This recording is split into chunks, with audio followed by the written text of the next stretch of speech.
அனைவருக்கும் எனது வணக்கத்தை தெரிவித்துக் கொள்கிறேன். நமது கலாச்சாரம், பாரம்பரியம் இவற்றையெல்லாம் பறைசாற்றுவதற்காக நம் குடியிருப்புகளிலேயே இத்தகைய நிகழ்ச்சிகள் நடத்துவது மிகுந்த பாராட்டுக்குரியது. ஏனென்றால் இன்றைய காலகட்டத்தில் இது தேவையாக இருக்கிறது. நம் கலாச்சாரம் என்பது உலகத்திற்கே வழிகாட்டக்கூடியது. விவேகானந்தர் அப்படித்தான் சொன்னார், நம் கலாச்சாரம் இந்த உலகத்திற்கே வழிகாட்டக்கூடியது என்று. ஆனால் இந்த கலாச்சாரம் கொஞ்சம் கொஞ்சமாக ஒரு சவாலுக்குள்ளாகிறதோ என்ற ஒரு கவலையும் நமக்கு இருக்கிறது. சனாதன தர்மத்தை பற்றி தவறான கருத்துக்கள் பரப்பப்படுகிறது.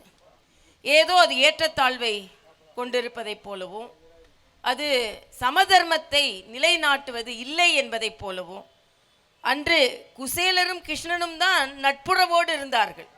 இது வேறு எந்த மதத்திலும் இந்த அளவிற்கு ஏற்றத்தாழ்வு இல்லாத சமுதாயத்தை நாம் பார்க்க முடியாது. சபரிக்கும் ராமனுக்கும் இருந்த உறவை வேறு எந்த மதமும் சொல்லி தந்தது இல்லை.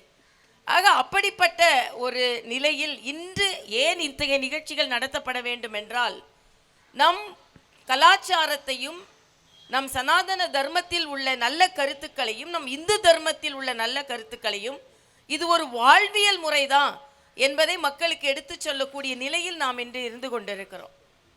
அது அடிக்கடி நான் ஒரு கதை சொல்வதுண்டு. ஒரு வீட்டில் ஒரு வேப்பமரம் நிற்கிறது. அந்த வேப்பம் மரத்தில் இருந்து வேப்பம் பழங்கள் கீழே கொட்டி கிடக்கின்றன.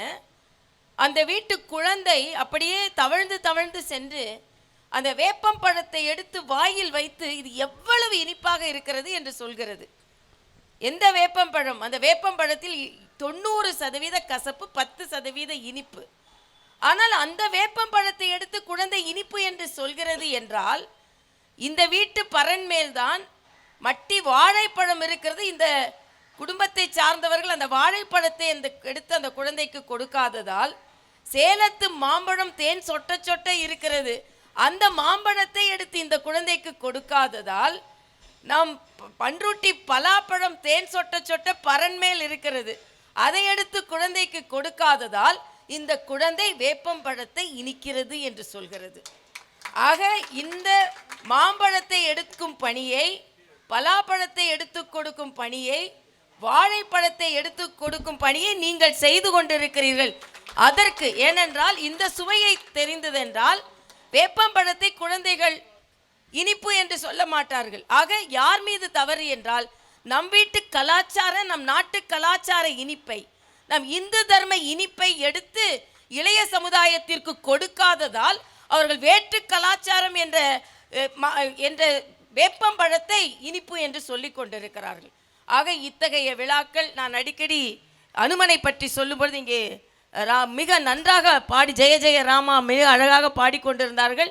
என்னை ஈர்த்தது. ஆனால் எனக்கு நேரம்தான் இல்லை உட்கார்ந்து இங்கே கேட்டே கொண்டே இருந்திருப்பேன். சீதை செந்தூரத்தை எடுத்து நெற்றி வகுட்டில் வைப்பாள். உடனே அனுமன் கேட்பான், ஏன் சீதா பிராட்டியே இந்த குங்குமத்தை எடுத்து செந்தூரத்தை எடுத்து நெற்றி வகுட்டில் வைத்துக் கொள்கிறீர்கள் என்று. உடனே அனுமன் சீதை சொல்லுவாள், நெற்றி வகுட்டில் செந்தூரம் வைத்து கொண்டால் ராமனுக்கு நல்லது, என் தலைவன் ராமனுக்கு நல்லது என்று சொல்லுவாள். உடனே அனுமன் என்ன செய்வான், அந்த செந்தூரத்தை எடுத்து அப்படியே உடல் முழுவதும் பூசிக்கொள்வான்.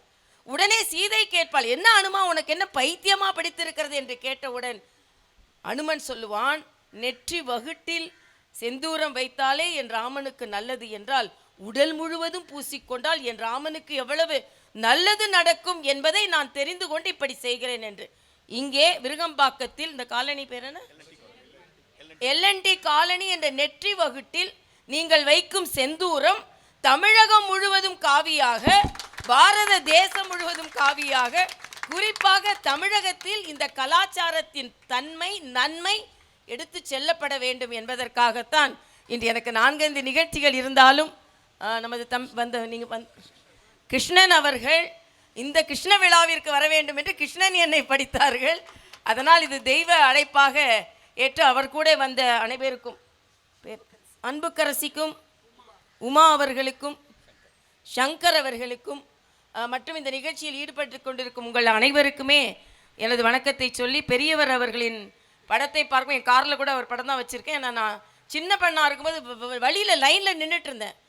தூரத்தில் என்னை கூப்பிட்டு ஒரு மாம்பழம் கொடுத்தார். அந்த மாம்பழம் தான் இன்று என்னை இவ்வளோ உயர்த்தி இருக்கிறது என்று நினைக்கிறேன். நான் பின்னால் பார்க்குறேன், வேற யாரையோ பார்க்குறாருன்னு இல்லை, 20 பேருக்கு பின்னால் நின்று கொண்டிருந்தவளை காஞ்சிபுரத்தில் கூப்பிட்டு ஒரு மாம்பழம் கொடுத்தார். இன்னும் எனக்கு நினைவு இருக்கிறது. ஆக இங்கே பெரியவர் அவர்களை படத்தை பார்க்கும், பெரியவாள் படத்தை பார்க்கும்போது எனக்கு அந்த நினைவு வந்தது. எல்லா சாமிகளும் ஆசீர்வாதம் செய்திருக்கிறார்கள் என்ற நன்மையோடு உங்களிடமிருந்து விடை பெறுகிறேன். நன்றி, வணக்கம்.